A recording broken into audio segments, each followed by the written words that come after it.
All right, let's talk about Iowa. All right, Caleb Johnson, 25 carries, 173 yards, 2 touchdowns. Now, I told Kent this is one of, if not the best rushing attacks in all of the Big Ten last night on the Power Rankings show.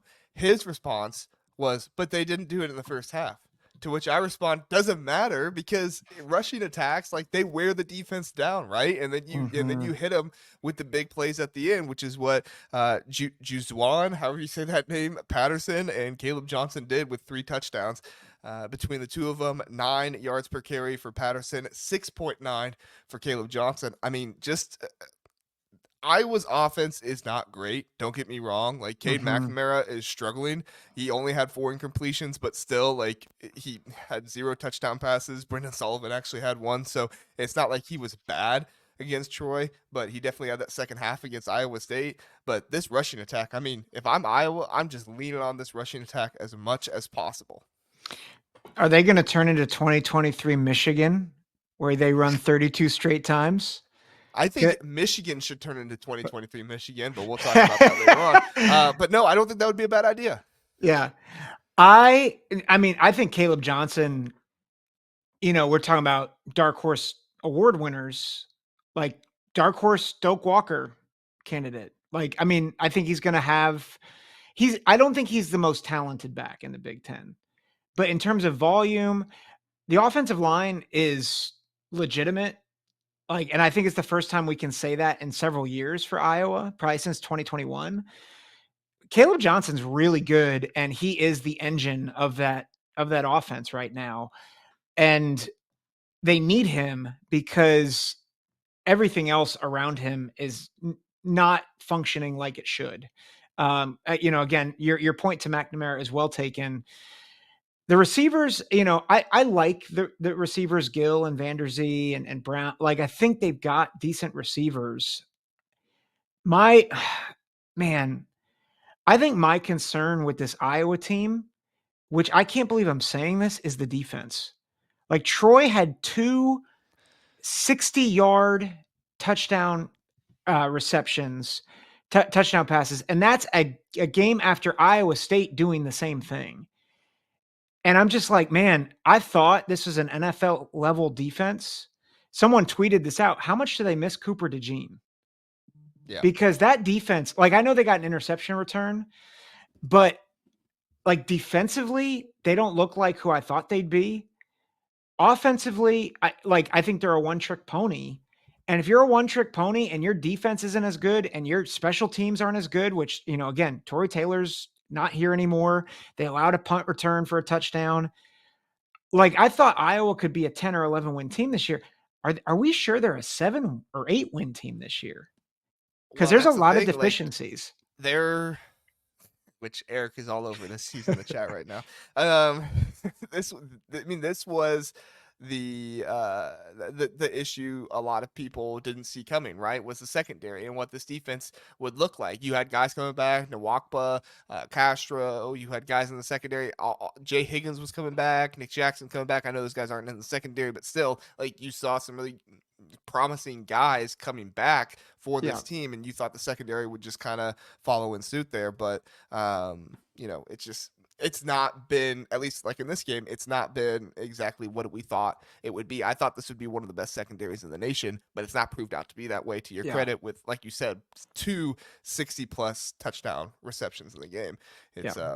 It's difficult. So I want to get to Mike's comments really fast. I want you to get there. So he says he'll struggle in Big Ten play. I assume he's talking about Caleb Johnson. Yes. And he does make a good point. Troy has the 127th rush defense. Now, Iowa State's rush defense has not been great on the season either. But still, like, I know these aren't great rush defenses, but this is 3 games in a row of over 100 yards, really high yards per carry. So I'm not saying he's going to continue it into Big Ten play. Mike, I think that's a good point. But I still think, like, this is going to be the strength of their offense, is this rushing attack. And they're going to have to lean on this because Cade McNamara ain't it. He's not. Start Brendan Sullivan. That's all I got to say, because Cade McNamara isn't it, and you need a quarterback who can present a running threat with Caleb Johnson if you want this rushing offense to actually do anything. But Yeah. to Eric's credit here, Iowa has and always will be Kirk Ferentz, and Kirk Ferentz doesn't want to do that with his quarterback. He wants his quarterback to drop back, and I think this is going to be the downfall of them on offense, Mhm. and this is why they're going to only have 7, maybe 8 wins on this season, is because they're not going to have a dynamic enough rushing attack because the quarterback isn't going to be a good enough rusher, and it's going to be left all to Caleb Johnson, which, again, Caleb Johnson, I think he can do it, but you can't put this entire offense on his shoulders. What do you think, Right. Zach? Well, I think Mike even makes a good point in the chat. Like everyone's going to stack the box. Yeah. I think that the reason why we're high on Caleb Johnson is because this is the best the run blocking has been in years. Oh, And yeah. like and he's the best running back they've had in years. Like so I think two things can be true. I think we can be very excited about Caleb Johnson and what he brings to the table and also say, "Hey, if you don't figure out other options, like it's going to junk up your offense." And the reality is, I mean, Mike just said it in the chat. No one's afraid of Cade's arm. Although It's Michigan, true. although Michigan would like Cade right now. Would they, though? Did you see Has, Davis Warren this past week? has he been that much better? He hasn't thrown 3 picks. Yes. Those are bad picks, He man. hasn't thrown very many touchdowns either, so. Well, that's I yeah.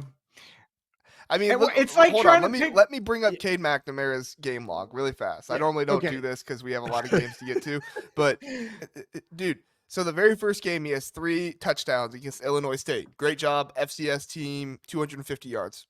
Good job, Cade McNamara. Follows that up with 13 for 29, 99 yards, 0 touchdowns, 2 interceptions against Okay. Iowa State. Yeah. Follows that up with 19 for 23. Okay, I'll give him credit for a good completion percentage there. 176 yards, 0 touchdowns, 0 interceptions, 2 sacks. Like, he's not Yeah. presenting any kind of running threat. He's had negative rushing yards in the past 2 games. Congratulations, you had one run for 12 yards against Illinois State, but I'm not gonna say Illinois State has great athletes on their team. That's Sorry, fair. Iowa State, Troy, like, I Yeah. Yeah. Yankees chiming in. Yeah. He says Michigan would not want a single edition game.